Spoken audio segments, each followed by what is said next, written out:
Why don't you lead us? Yeah, I'll take, so I've been thinking a lot about, what the distinction listening, what it is that, and there's there's sort of the ordinary.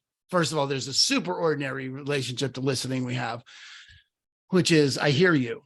Like hearing and listening are equated. Like that's the same. I think that's way more normal than I give it credit for. I think you and I are relatively well educated and have trained and developed ourselves beyond, where we are cognizant, recognize, deal with the difference between hearing something and listening something. Yeah. Or actually, and then, so there's that, there's just the difference between hearing and listening. Yeah. Like active listening is sort of a buzzword and people understand that. I think that's a step up from hearing and listening are the same thing. And then there's the world of listening to versus listening for. When you're listening to someone talk, you're just, it's closer to hearing, but it's at least you're, engaged. And then listening for is a world where you're intentionally calling forth something from the person who's speaking. You're taking a participatory role in their speaking by listening for usually the gold, listening for their greatness, listening for something coming out of them. And that begins to point to something about really the nature of reality, that you could listen for something and shift the way the world lives for the person speaking. That's the way great coaches operate, is that they listen for the greatness or listen for someone's performance. And it actually shifts the performer just from the way the person who's listening. And so this morning, my being late to the call again, was inconsistent with your expectation and how you listen me, right? And I think that then points to a whole nother world. There's another world that's connected there around what's left in your listening. And meaning, and I don't think people, you and I are, again, this is entirely out of our training with Landmark, and I don't actually understand how people function in life effectively without some base level understanding that what is in your listening is constantly shaping the way others occur for you. I think most people live life like that person's a jerk, or that person is arrogant, or that person is whatever, without ever dealing with, they are that way for me because in my listening, I have experiences with them in the past, or even worse, I have experiences with people like them in the past. And so therefore, when I approach this person, or when this person opens their mouth, I have an already way of listening to them. It's automatic that that's how they are. And I think most people live without any sense of responsibility that they have anything to do with that. And it's greatly, I was thinking about it in the context of team leaders. But there's a heavy duty lead into a conversation, right? And so what I was thinking about for this conversation, and why it came up as particularly funny that I was late, is, you were sharing that you were juggling being irritated about my being late because it's not the first time. And so what I've left in your listening is I'm unreliable on this, and that's inconsistent with what was already there. And so you have some other things to juggle about that. But when we're consistent, let's just use late as an example, but it doesn't have to be late. It could be inconsiderate, or it could be rude, or it could be when we're generous, or it could be any positive attribute. When you're continuously or reliably or repeatedly one particular way, or do one particular thing, you leave in the listening that experience of you. So when people approach you, you've trained them how to listen you. And, if I say I'm going to be on time, I don't think, you and I have enough background where I could probably be on time one or two times right away and have it be fairly complete for you. But I was saying there's a woman on my team reliably 2 minutes late, 3 minutes late, and who cares about 2 or 3 minutes, except it's indicative of her relationship to reality, where those the details don't matter. And in my listening of her is that person is unreliable. Yeah. That's what's there. So she makes other promises. I find it difficult to listen to those promises. Yeah. Because she's been late and hasn't dealt with that. And I was thinking about you should talk for a minute, because I could do another 30 minutes on this. So it's great. I'm appreciating the way you're succinctly laying it out. I think it's super clear how you're saying it. And it's interesting just to think about I was having a total fit yesterday about the world. And, I was just angry. I was just angry yesterday. It was one of those days, and so nobody could do anything right in my mind. It wasn't like I was out, slaying people in the streets, but I was just in my room having a temper tantrum, like, just unhappy about things. And so as you're sharing it, what it's coming up for me is just my listening, being responsible for my listening of how things go impacts the experience I'm having right now. Like, that how I was listening to things yesterday really was creating my world, like I could not get off it. I just was so tied up in being right about how, the way I was hearing it was the way it is, that it was really hard for me to shift anything yesterday, Yeah. And I think sometimes that's easier. It's scarier with other people, but it's easier with other people. Like, it's when I'm in my own head about it and I listen to the world a particular way, but I'm not getting that out with anybody in particular. It's just me trying to fight my demons about it. It's very hard for me I just have to go take a nap or something to get past it. But like with you this morning, it was like, it was scarier for me because I don't like the conflict, but for me to say to you, this is in my space, and for you to be responsible for it with it, immediately, evaporated it for me. Well, that's the one thing about being responsible for both what's in your listening, that you came to me with it, right? Rather than, right, it's just the way it is, or it's just the way they are, or your relationship to it would be, that's just the way he is. Right. You were dealt with. No, there's something in my listening. It's going to get in the way of whatever else we're building. Yeah. Right. I have to articulate it and get this resolved one way or the other, because maybe what the outcome is, hey, I'm never going to be on time. This call's not as important to me as it is to you.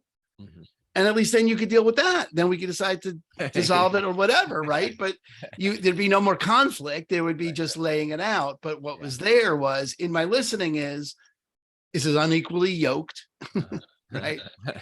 I take this more seriously than he does. This is, why is that? Is my time less valuable than his? Right. The whole world, right? What was actually there in your listening, and for you to be responsible enough for your life, your experience of life, to get, okay, this has to get sorted out because I have a loss of freedom or loss of power in terms of being able to express myself or be in this relationship. We got to get this sorted out. Yeah. And now it's an enormous level of responsibility for life, which is why we're partners in this, which is why we do what we do. But it's, so to take this out to, the level of team or the level of world, and certainly the level of this community, one of the things I was thinking about it in terms of this community and this conversation is, this is what one would call the integrity of the listening. Like, what's between me and being able to listen to someone else's promise? Yeah. Right. Mm. Is there something between me and my ability to do that? I was talking about the woman who was late before we started recording or after. You brought it up since we started recording. Okay, fine. Yeah. She shows up with a smoothie cup.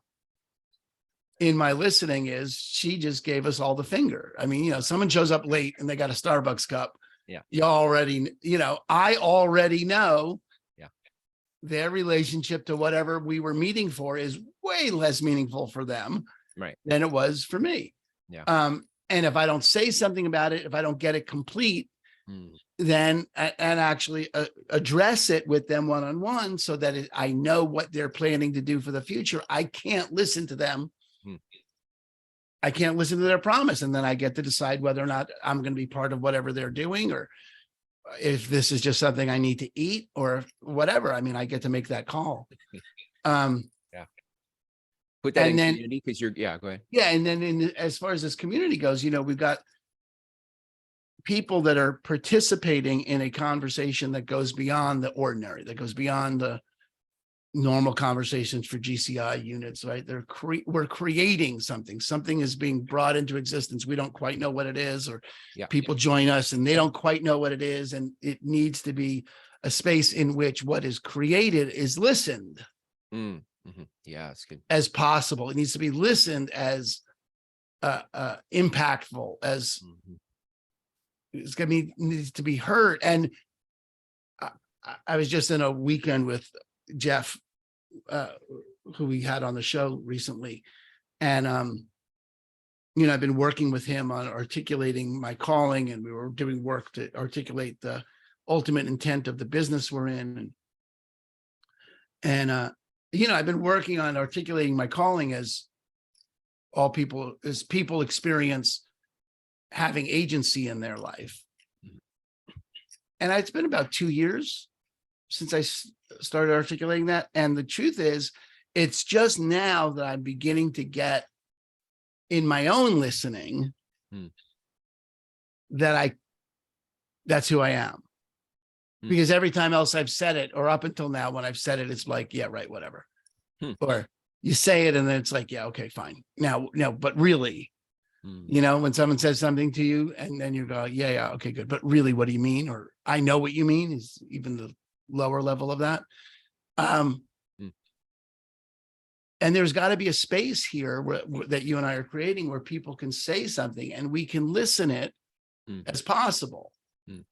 We can really listen it with integrity. And so it takes an enormous amount of responsibility and uncomfort, the uncomfort, Chris, the discomfort that you felt in saying something about it. Yeah. It takes that kind of commitment to the other. Yeah. To move beyond our discomfort, our own discomfort, and actually say something to them if what's there for me is something I don't think they're committed to. I'm obligated to say something about it despite my being uncomfortable in saying it. Yeah. And I think that's I think there's something about what we're building in that. Yeah, I agree. I think I've gotten consciously competent at that part. If I look at my relationship with my wife, if I look at my relationship with my kids, there are other friends that I value enough where I'm like, there's a thing in my space, and I know that if I don't say something about it, that it's going to erode the experience of the relationship. Yeah, very good. That's what it will become is less than what it could be. It's going to become putting up with, settling for, shouldering it because I don't want to put that on that. There's going to be something that's less than what it could be. And as uncomfortable as it still is for me, I have gotten consciously competent I know now that this is the kind of time and the kind of thing that I have to say it. Otherwise it's going to eat me. It's going to eat at me. Yeah. And I think that thing about eating at you is good because I think people have an enormous level of tolerance for unworkability. Yeah. and that's unworkability. There's unworkability in the relationship. There would be, and apparently has been, right, a level of unworkability in our relationship that you've been tolerating, right? Not present for me, but for you, right? And that I'm not sensitive enough to pick up on it, right, is my deal. But it's on one hand, it's getting sensitive to, okay, this is unworkable versus this is just how it is. Right. It takes something to get, and that's, I think that's an interesting idea too, Chris, because I think people have to generate that to be even in this community. Yeah. They have to generate, okay, wait a minute, this thing with GCI and chasing and hustle culture and Lamborghini leaning is, I'm bringing it back. I always just cracks me up when you say it every time. I got to drop it in every episode from now on. Lamborghini leading. I did a reel on it yesterday. I was like, Lamborghini leading. Someone's got to declare that is an unworkable future for themselves. Yeah. That's what they're saying. They're saying that's a future. It's a possible future. It's the default future. It's a default comparative future anyway, whether or not you're going to wind up there. It's the future that's you're comparing yourself to by default. Yeah. And someone's got to say, wait a minute, that's unworkable. I don't want that. I want something else. I want to have a different conversation. And so just noticing it as unworkable, noticing it and then declaring it unworkable. Yeah. Is something I think that we could articulate, foster, distinguish, allow people to do. And I think there's a lot, I don't think it's as it's not like uncomfortable, like you had to confront me uncomfortable, right? I mean, that's a different level. It's a different kind of uncomfortable. Yeah. But it's uncomfortable because, or for me, like the thing about my calling being all people experience agency in their life, it's uncomfortable in the way that I think, oh, they're going to think I'm silly. And that's uncomfortable. Different kind of uncomfort. Sure. Like I can't take myself seriously. Why? Because in my own listening of myself, I have, this is bullshit. It's not going to go. What does that mean? Right. Get to work. In my own listening of myself, I have a lack of power with what I'm creating, which is a whole another thing that the community could provide, is a clearing or a space. And then just my saying it allows for something, just like you're saying it to me, allowed for something, right. And I think there's that's well, just what you said earlier was just like, I think there's something in this this distinction called listening. Like there's something in this that feels, you didn't say it this way, but that feels important. That feels like a piece of the ingredient, like that. And if I think about how the world, for the most part, operates, it is people having an extreme, how did you say it? An extreme ability to enormous. They have an enormous tolerance. Yeah. For unworkability. Yeah. And so if I think about relationships, marriages, parents, schools, systems, governments, if I think about the way it goes, the way it is, there's a lot of people don't say something because it's scary, just like it was scary to say something to you. And you and I have 20 years of relatedness. You and I have 20 years of, I think the world of you. And so it's, I'm not afraid that you're going to, cast me out and send me on my way, or other things that could happen if you were in a job and you were feeling like I was going to say something to my boss and now I'm fired. And so there's not a lot of a room or agreement for putting the thing in the space that's in the listening for it. It's not a very safe space in the world to say and to practice. I mean, and maybe that's the other piece of it, is the practicing of like I said, I've gotten consciously competent at it because I've done it enough times. But dude, I spent a lot of time being the nice guy and I see a lot of shit. Like I'm very perceptive, at a lot of things. I take it all in because that's my survival mechanism. Like, how do I survive? Because I read the room and I figure out how to stay alive. That's my survival mechanism. I've gotten really good at that, but it took me forever to start to feel safe enough to say something to those closest to me so that I could affect the relationship and do something about it. So yeah, I agree with you. There's something in this part of having a community and practicing this way of being with each other that makes something new available in the world. Yeah, that's good. And the community provides a place to practice. And whether you're called, I don't know that we're, the particular thing that we're out to develop, I think, Chris, is calling out the unworkability of the default conversation, the inherent bankruptcy of the current default conversation in real estate is, it's just boring. It's, it's unfulfilling. It's unlikely to leave you at your deathbed. Like, oh, good. Look at that. Right. Got to 100 units, but that's really, that's the default. Right. And someone's got to say that's unworkable. And that makes, it's like the tall poppies get cut, it has you stand out. You're now no longer, just one of the, I don't know. What does hoi polloi mean? I like the way it sounds. I don't know. I got to look it up. I like it. Hoi polloi. Because I've heard it used before. I just don't know. Do you even know how to spell it? I know, but I'm going HOI. Hoi polloi. I'll find out. Hoi. Yeah, there it is. Oh, you got it that fast? That's pretty impressive. Your research. Masses, the common people. There it is. It's the masses, the hoi polloi. HOIPOLLOI. So 2 words. Hoi, HOI, polloi, POLLOI. The masses, the common people. Yeah. Right. And so this is really, I'm going to step above the hoi polloi of real estate. The hoi polloi. You get extra credit. I get extra credit. You get extra credit for using that word today in context. It's good. That's very good.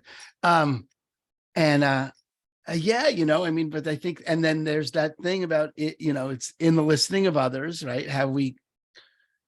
And then it's interesting because the one of the conflicts for you this morning, I mean, you shared this with me earlier, but I think it's interesting because it points to this, is I've curated in your listening over the last 20 years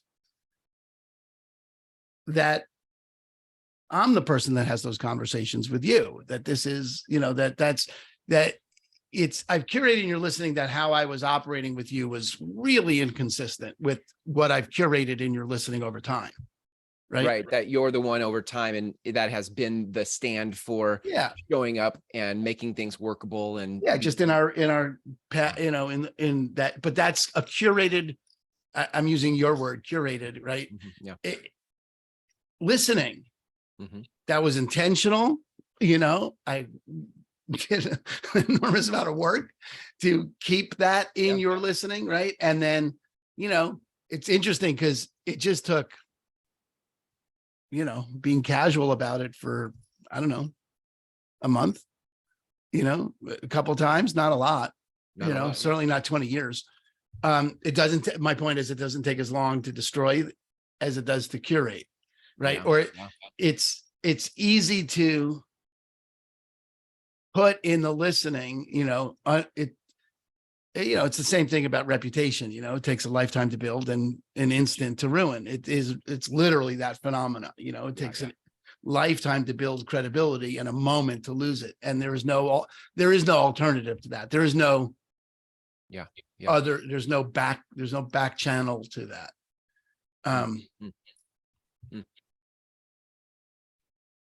It's I think one of the things that we get to build here is a community where we can curate that listening and make it for, to make it what? Build a foundation for each individual participating and being able to create a sense of, oh yeah, this is possible. There is something worthwhile going on beyond, you know, the standard conversation. There really is. And so there's this, you know, when you get into a community of like-minded people that are having that conversation, you can get, it alters how you listen to yourself. Yeah. Yeah. I had some really important thing to add to that and I forgot. Okay. Well, I really appreciate that. That's a good point. Now we can edit it in later and you can just stick the pointer right in the middle of that. Yeah. Yeah. I do think that here it is. It was just going back to Margaret Mead's quote, you know, that there's something, you know, never underestimate a small group of people to change the world. And indeed, it's the only thing that ever has. I think probably embedded in that somewhere is that small group of people learning how to listen the opportunity, listen the change into existence. And it's not mentioned in that quote, but there's something, or you think about any great change where groups of people had to work together to make it happen. And there is some level of listening for that as a possibility and then on the other side, dealing with the things that get in the way of showing up in a way that works. Like, hey, we all said we were going to go this way with our country or this way with our school system or this way with whatever. And you seem checked out. Like, you know, I think that's, if I said I was consciously competent just in that I wouldn't say I'm articulate with it. I just know to say something. Yeah. So I'm like, here's a thing. Well, I don't know that there's, well, I mean, I guess people rise above it at that level, but I think it's probably like anything else, frankly, that you don't rise above that level till you engage in that level often enough that you naturally get better at it. And there is no, you know, there is no handling it first, you know, it's funny. My team is, you know, a lot of my new agents on my team, they're handling script practice and going to script practice. And it's obviously a critical function of life is to get, you know, practice those scripts. Yeah. Right. To do it. But until they get on the phone and get the objection, you know, every new agent wants to know how to handle every objection before they get on the phone. Yeah. What happens if they say this? I don't know. You got to get them to say it and then you can answer it, but you can't. And that's why you have to debrief. The important part of script practice it's for sure practice, but then you're actively debriefing. This is how this conversation went. What else could I have said? And we can't train you on everything there is to say until you're on the phone. Right. And then we can train you on what you could have said on that one, which then gives you the muscle memory for the next one. But there's so much failure involved in that. There's so much missed opportunity, failure that people begin to get, you know, discouraged in that. But that's how you play baseball. That's how you do anything, is you fail at it until you stop failing at it. I don't. It's really, that's super powerful for me, only especially because if I think about the repetition it requires to be fluid in a conversation where an objection pops up, and to stay calm, to be in it, to be level-headed, to hear it with empathy, what they're saying, but then to also have there's a whole thing. And the more reps you have at it, just like baseball, the better you get at being in the moment with it. But when you look at the listening that's curated, or the listening that's broken, or when you look at the interpersonal way we don't get a lot of reps at saying when something's unworkable. I mean, I would imagine there are a handful of people who are just really good at that. Maybe they're wired that way, or they just they just go about their relationships. I don't think there is, Chris. I think that's a mistake. I think that's like thinking Patrick Mahomes is just really good at football, or Tiger Woods is really good at golf. And I think it completely insults the amount of work that those people did to get that good. Yeah. And I think it's, the people that are there, I mean, this is Duckworth, right? Angela Duckworth is, look, grit will trump talent every time. Yeah. But every time. Yeah. It's the grit that it takes. It's the, listen, I mean, and you we can keep going back to, the conversation you and I had this morning about my being late. It, that was, you were just let it all out, right? You just, I mean, you were, frankly, you were great with me about it, given, my assholeness about being late. But, the awkward, incomplete, you weren't, but it could be incoherent, just let me get this out on the table and we'll sort through which parts of this I mean and which parts of this I don't. Is required. That way, it doesn't buy you how to do it next time, but it gives you the muscle memory of, this is what happened last time and I didn't die. Right. And I think that's a huge piece of everything. And when we're talking about this community and people living in, having their business and their business existing inside of some larger conversation, it's going to take a certain amount. I don't know if a lot is the right adjective, but it'll take a certain amount of being awkward until you're not, about creating that. Yeah, it's good.